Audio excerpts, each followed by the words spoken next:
This is Colton here at Terramorphous Records, and we're gonna show you how to make music, real music. So basically, this isn't a studio, obviously. This is a computer, a doohickey, and some other stuff, and a guitar, which is all you really need. So you take your guitar and you plug it with some cords, and you plug it into this thing. This is what's called a digital audio interface, or we can just call this the 11 rack for now because that's its official name. And this thing is plugged into the computer, and then we have this program here that takes the sounds that this makes, which makes guitar sounds, and it also makes microphone sounds and some other stuff, but forget the details.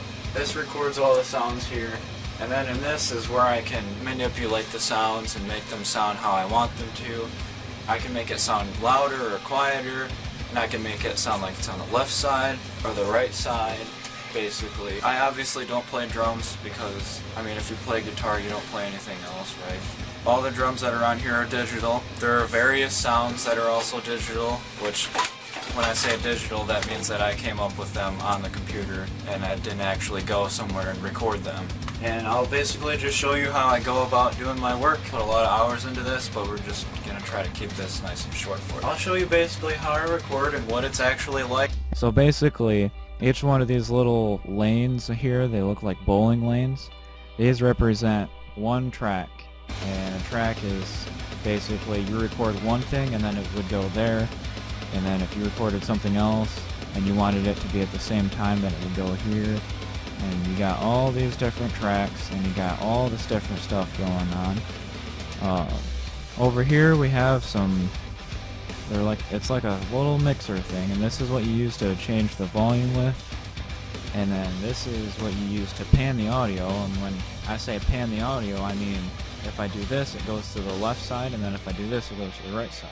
So I'm basically going to show you how recording, let's say, just my voice would be like. So you have a metronome up here, which goes, so this is what it's like. Blah, blah, blah, blah, blah, blah, blah, blah, blah, blah, blah, blah. That's basically it, and then this little audio sample is what I recorded. Here's a more detailed look at how we're programming. All I do is I click in, if I want to add something in, I click it in. I can make it last as long as I want or as short as I want. What I typically use is this thing called a step sequencer. Now it means that there's a sequence of steps that's going on. Now, what I just did was I just added in a beat that I want it to play, so that would sound like this. And these all represent quarter notes. Now if I want to make more into the same amount of space, I would double that so I can put eighth notes in. So let's just add in some more. That's basically how you program drums.